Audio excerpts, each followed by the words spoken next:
Hello, I'm Tom Altavilla from BakeMark, and I'm here today to show you how to make artisan bread from Wesco Artisan Bread Base. I've already mixed the dough and I've let it ferment for 30 minutes.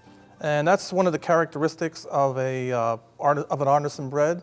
It's not a no-time mix. You need to let it ferment because artisan breads develop that distinct flavor and it helps develop the strength and the crumb texture of the bread.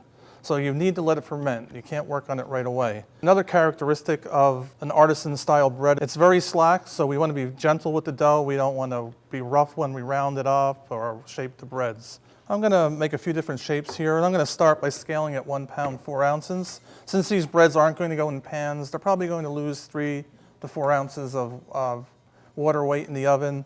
So if I scale at 1 pound 4 ounces, I'm going to have a bread that's probably 1.5 pounds when I'm finished. I'm going to just pre-shape the baguettes a little bit just to get them started. And you notice I'm being gentle. I'm not slapping the dough on the bench like you normally would do with a French bread.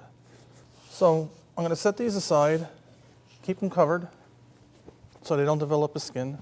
Okay, I'm just going to make a round boule now. So you can see I'm not going to, normally I would be rounding it with my hands, but I'm going to be very gentle and just shape it like this. Get the shape. And I'm going to dip it in a little bit of cornmeal. So it has, I'm going to be baking in a convection oven here. And if you baked in a deck oven, you would have cornmeal already. But okay, for a batard, same thing. I'm going to be gentle when I shape it. I'm not going to be pounding away like normally. And just gently shape it and give it the traditional pointed look. I'm going to make sure I have that seam on the bottom. Again, I'm going to press it in the cornmeal and then put it on the pan. So now I'm going to do the baguette. So I'm going to, again, gentle as I can be.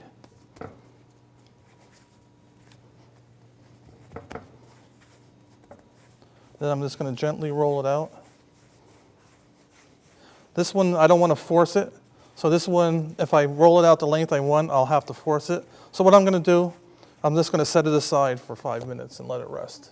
So I let this rest 5 minutes, and so now it's ready to finish being rolled. I'm always going to start in the center, still being gentle.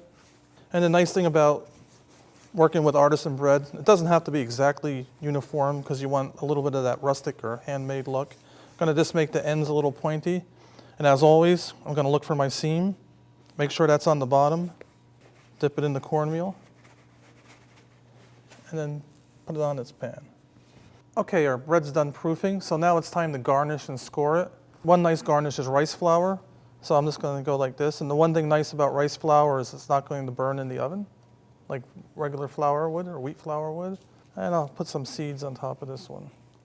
I want to make sure the bread's dried a little bit, so if it's a little sticky coming out of the proofer, you want to wait 5 minutes before scoring it. If I had scored this before I put it in the proofer, the cuts I make are going to be the same color as the bread. Scoring it now, the cuts will be white and the bread will be golden brown when it's baked.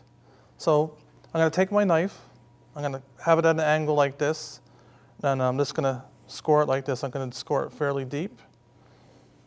Same here. Another thing you can do is just go all the way across like that. There's another cut. Or you can do what's called the pigeon toe, just like that. I'm going to put it in a 425-degree oven with 20 seconds of steam. I'm going to reduce the temperature right away to 400. After 5 minutes, I'm going to reduce the temperature again to 380, and I'm going to bake it another 20 to 25 minutes. Artisan breads are very trendy right now. They've always been popular. Using a base makes things a lot easier. For more information on products and recipes, visit yourbakemark.com. Thank you for watching.